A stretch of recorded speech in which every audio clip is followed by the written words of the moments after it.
Friends and aspirants, welcome to Mir academy 99। Mir academy में मैं एक और वीडियो लेकर आपके साथ हाजिर हूँ। इस वीडियो में मैं आपको एनसीईआरटी की ज्योग्राफी पढ़ाऊँगा।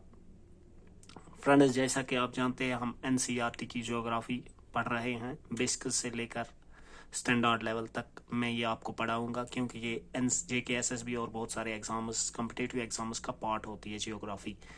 इसके अलावा एक और बात, अगर आप मेरे तमाम ज्योग्राफी के वीडियोस देखना चाहते हैं तो मेरे चैनल पर प्लेलिस्ट में जाइएगा। प्लेलिस्ट में आपको एक प्लेलिस्ट निकलेगा ज्योग्राफी के related, JKSSB geography for JKSSB तो या JKSSB ज्योग्राफी। तो उसमें आपको नीचे जाना है, वहाँ नीचे सबसे पहला वीडियो होगा, उसके ऊपर सीरियली तमाम वीडियो आप एक जगह देख सकते हैं। मेरे प्लेलिस्ट में जाइएगा मेरे चैनल में। तो आइए फ्रेंड्स, वीडियो को शुरू करते हैं। आज का हमारा जो टॉपिक है, ये 7th क्लास का लेसन नंबर 4 है, जियोग्राफी एनसीईआरटी का, और इस लेसन का नाम है एयर। फ्रेंड्स, आप जानते हैं हमारी अर्थ जो है, इसके आसपास एक ह्यूज ब्लैंकेट है एयर का। ये एयर के एक ब्लैंकेट से ढकी हुई है। एयर के उस ब्लैंकेट को हम एटमॉस्फेयर कहते हैं। जितने भी लिविंग बींग्स अर्थ पे रहते हैं वो एटमॉस्फेयर पे डिपेंड करते हैं सर्वाइवल के लिए, जिंदा रहने के लिए, क्योंकि एटमॉस्फेयर हमें हवा देता है, एयर देता है जो हम ब्रेथ करते हैं। और दूसरी चीज़, एटमॉस्फेयर हमें सन के हार्मफुल रेज से बचाता है। अगर ये प्रोटेक्शन का ब्लैंकेट नहीं होता ना, हम जिंदा जल जाते ज़मीन पे। इतनी सूरज की जो शाएं हैं, सन रेज है, वो इतनी तेज होती हैं। दिन को हम जिंदा जल जाते और रात को हम फ्रोज हो जाते, जैसे हमारा वो बर्फ बन जाती है हमारी। यही हवा का, ये एयर का ये मास है जो टेम्परेचर ज़मीन पे ऐसा बनाता है जो लिवेबल है, यानी लिविंग के लिए, लिविंग थिंग्स के लिए बहुत ही ज़रूरी है, फेवरेबल है। तो कंपोजिशन ऑफ एटमॉस्फेयर, एटमॉस्फेयर जो है ये किसका बना हुआ है?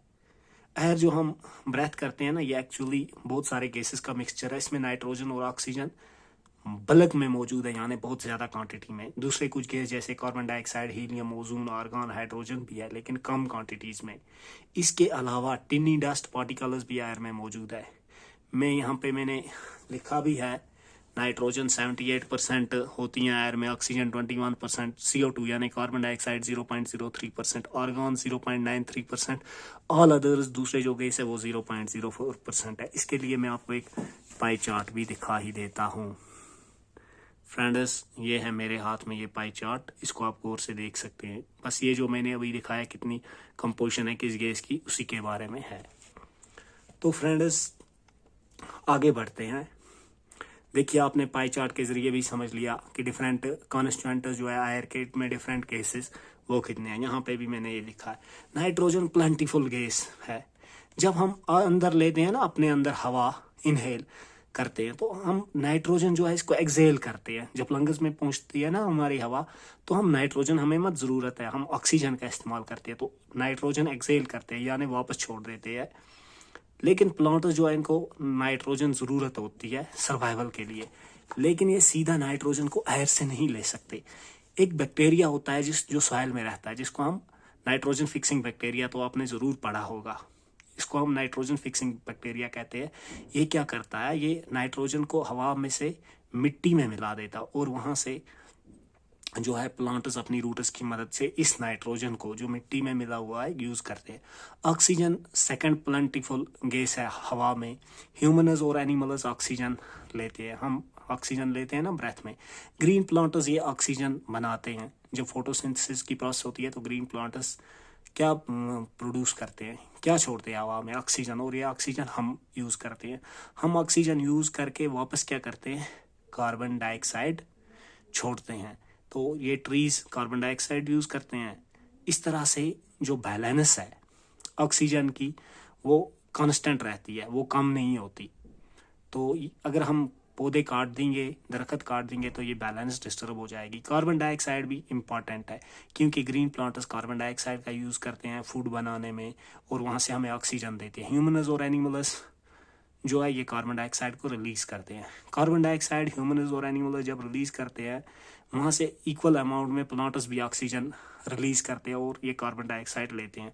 इस तरह से बैलेंस रहती है। लेकिन अगर फॉसिल फ्यूल्स वगैरह, कोल ऑयल की बर्निंग ज़्यादा हो जाए तो बैलेंस अपसेट होती है, क्योंकि इन फ्यूल्स से tons of carbon dioxide atmosphere में हर साल जमा हो जाती है, जिसकी वजह से कार्बन डाइऑक्साइड जो है ये अर्थ के वेदर और क्लाइमेट को असरअंदाज करती है, यानी इस पे अपना बुरा असर छोड़ती है। फ्रेंड्स, आगे बढ़ते हैं। आगे एक सब टॉपिक है स्ट्रक्चर ऑफ एटमॉस्फेयर। एटमॉस्फेयर जो है ये 5 लेयर्स में डिवाइड होता है अर्थ के सरफेस से जब हम ऊपर जाते हैं। तो 5 लेयर्स कौन सी है? ट्रोपोस्फियर, स्ट्रेटोस्फियर, मीजोस्फियर, थर्मोस्फियर और एक्सोस्फियर। सबसे पहली लेयर है ना जो, ये ट्रोपोस्फियर है। ये इंपॉर्टेंट लेयर है। इसकी एवरेज हाइट ज़मीन से ऊपर 13 किलोमीटर है। जो हवा हम ब्रेथ करते हैं वो इसी में होती है। ऑलमोस्ट जितना भी वेदर का फेनोमेना है वो भी ट्रोपोस्फियर में होता है, जैसे rainfall, fog, hello storm. Second layer है स्ट्रेटोस्फियर। स्ट्रेटोस्फियर जो है ये ट्रोपोस्फियर से ऊपर है। ये 50 किलोमीटर की हाइट तक, ज़मीन से 50 किलोमीटर की हाइट तक है। तो स्ट्रेटोस्फियर जो है ये फ्री फ्रॉम क्लाउड्स और एसेटेड वेदर फेनोमेना। इसमें वेदर फेनोमेना नहीं है, इसमें क्लाउड्स नहीं है, इसलिए इसमें कंडीशंस आइडियल है एरोप्लेन फ्लाइंग के लिए। एक इम्पॉर्टेंट फीचर स्ट्रेटोस्फियर का ये भी है, इसमें ओजोन गैस है। अभी हमने पढ़ा कि हमें जो एटमॉस्फेयर है ये हार्मफुल फैक्टर्स जो है सन रेज के उनसे बचाता है, तो यही ओजोन गैस ही हमें सन की हार्मफुल रेज से बचाता है। इसके बाद थर्ड लेयर है मीजोस्फियर। ये यहाँ से लेकर 50 से ऊपर और 30 मिलाने हैं 80 किलोमीटर तक है।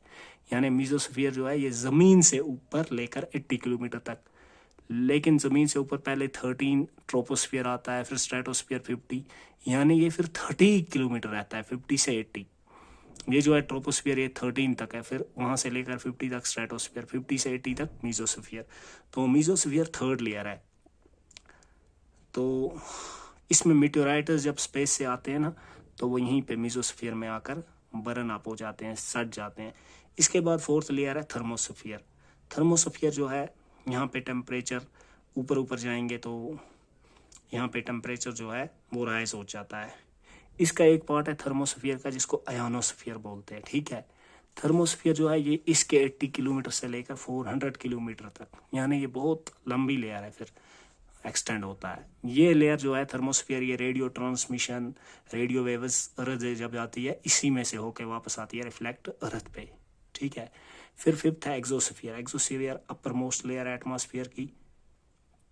इसमें हवा जो है वो बहुत ही थिन है, यहाँ पे लाइट गैसेस होते हैं जैसे हीलियम, हाइड्रोजन, ठीक है। फ्रेंड्स, एक और सब टॉपिक है वेदर एंड क्लाइमेट। तो वेदर क्या है? वेदर एक्चुअली जो है ये जो day to day changes, hour to hour changes होती है ना एटमॉस्फेयर में, उसको हम एटमॉस्फेयर की कंडीशन में उसको हम वेदर कहते हैं। वेदर के साथ एक और चीज़ है क्लाइमेट।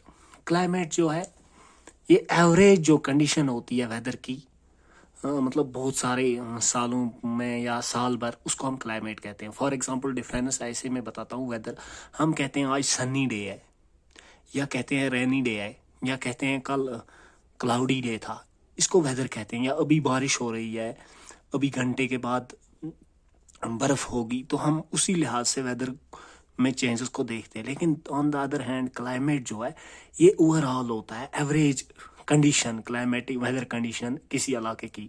फॉर एग्जांपल हम कश्मीर वैली को ही ले लें तो हम कहते हैं यहाँ पे विंटर में थोड़ी सी ठंड ज़्यादा ही होती है, लेकिन ऑल ओवर द ईयर ठंड होती है लेकिन गर्मी ज़्यादा नहीं होती, यानी टेम्परेचर जो है वो नॉर्मल रहता है, यानी मॉडरेट। तो हम कहते हैं मॉडरेट क्लाइमेट है। लेकिन ऑन द अदर हैंड जब हम वेदर की बात करते हैं तो हम कहते हैं आज सनी वेदर है, आज हॉट वेदर है, ठीक है। इस तरह से आपको समझ आएगा फ्रेंड्स। इसके बाद है टेम्परेचर।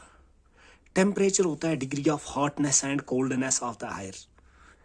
एयर कितनी हॉट है या कोल्ड, उसको हम टेम्परेचर, चूंकि टेम्परेचर मेजर किया जा सकता है इजीली, उसमें हम देखते हैं एयर कितनी हॉट है या फिर कितनी कोल्ड है। हम कहते हैं कभी टेम्परेचर -3 है, -5 है, या प्लस में है 20 है, 25 है।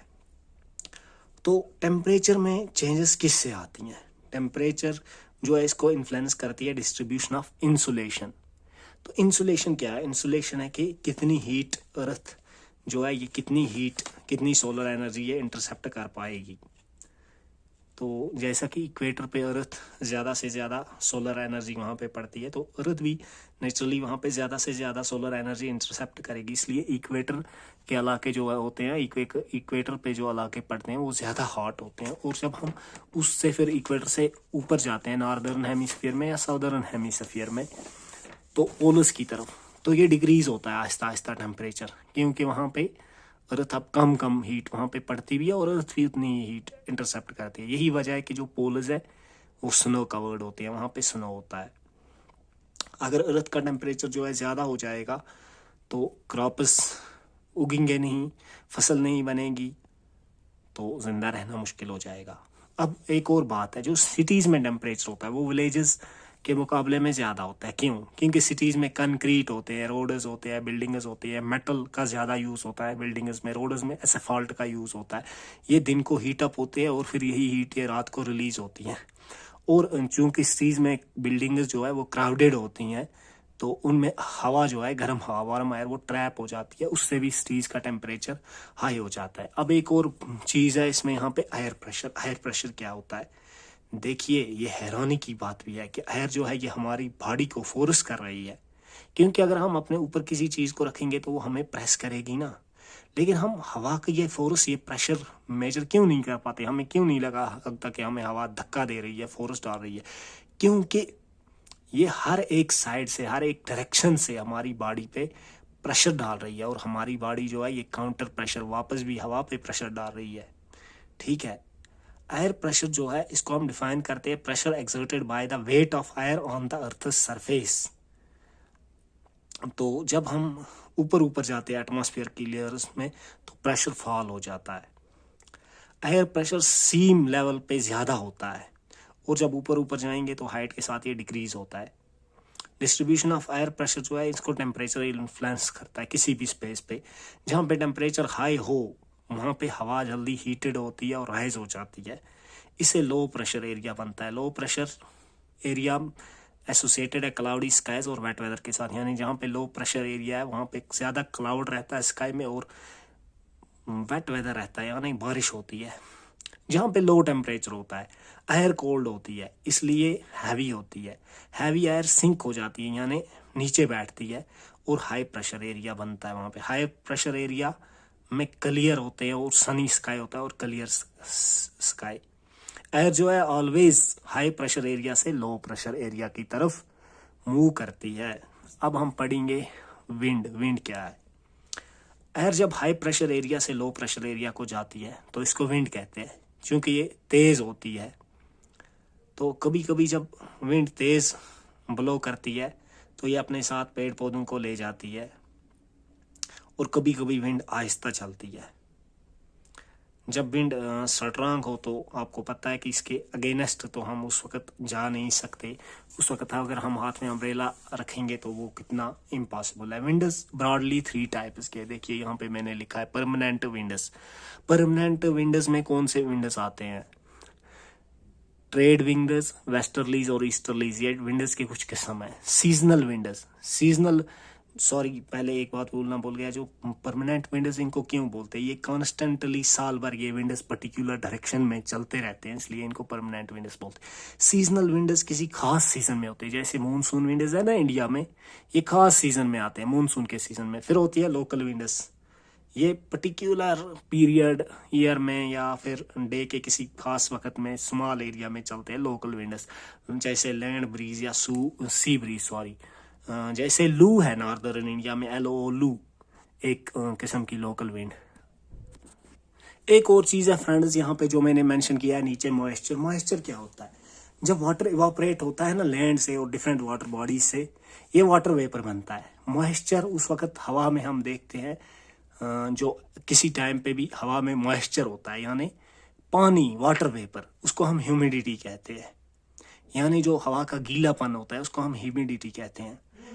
जब हवा में वाटर वेपर बहुत ज़्यादा हो तो हम इसको कहते हैं ये एक ह्यूमिड डे है। जब एयर ज़्यादा से ज़्यादा वार्म होती है, इसकी कैपेसिटी वाटर वेपर होल्ड करने की इंक्रीज होती है, यानी ये ज़्यादा से ज़्यादा वाटर वेपर को अपने अंदर समा लेती है, और ये ज़्यादा से ज़्यादा एयर ह्यूमिड बनती है।